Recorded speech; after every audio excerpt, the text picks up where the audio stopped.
सास बहू के घर की नीलामी। एक छोटे से कस्बे में जहाँ हर गली एक कहानी कहती थी, वहाँ एक पुराना बड़ा सा घर था। लोग उसे सास बहू का घर कहते थे। यह घर कभी शानो शौकत का प्रतीक था, लेकिन अब खंडर बन चुका था। इस घर में कभी सास सरला देवी और उनकी बहू मीना का बसेरा हुआ करता था। सरला देवी अपने समय की तेज तर्रार महिला थी, जिन्होंने घर को बड़ी मेहनत से बसाया था। दूसरी ओर मीना एक शांत और सौम्य स्वभाव की लड़की थी।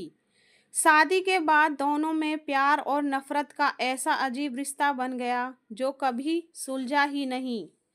सरला देवी को हमेशा लगता था कि मीना उनके बेटे को उनसे दूर करने की कोशिश कर रही है। वहीं मीना को लगता था कि सास हर बात में उसकी गलतियां निकालती है।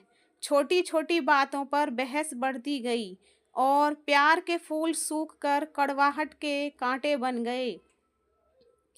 सास के साथ झगड़े इतने बढ़ गए कि सरला देवी ने घर का एक हिस्सा बहू को दे दिया, पर इससे हालत और बिगड़ गए। घर के दोनों हिस्से दीवारों से बट गए, लेकिन झगड़े की आवाजें दीवारों को पार कर जाती थीं। एक दिन सरला देवी और मीना में इतना बड़ा झगड़ा हुआ कि सरला देवी ने गुस्से में घर छोड़ने की धमकी दी, पर उन्होंने जाने के बजाय वसीयत बना दी कि उनके मरने के बाद यह घर नीलाम कर दिया जाए। मीना को यह बात बहुत चुभी, लेकिन वह कुछ न कर सकी। कुछ ही समय बाद सरला देवी का निधन हो गया। उनके जाने के बाद घर और ज़्यादा वीरान हो गया। मीना अकेली रह गई। वक्त बीतता गया और घर धीरे धीरे टूटने लगा। सरला देवी की वसीयत के मुताबिक एक दिन घर की नीलामी का ऐलान हुआ। पूरे कस्बे में चर्चा थी। नीलामी के दिन लोग जमा हुए। मीना की आंखों में आंसू थे।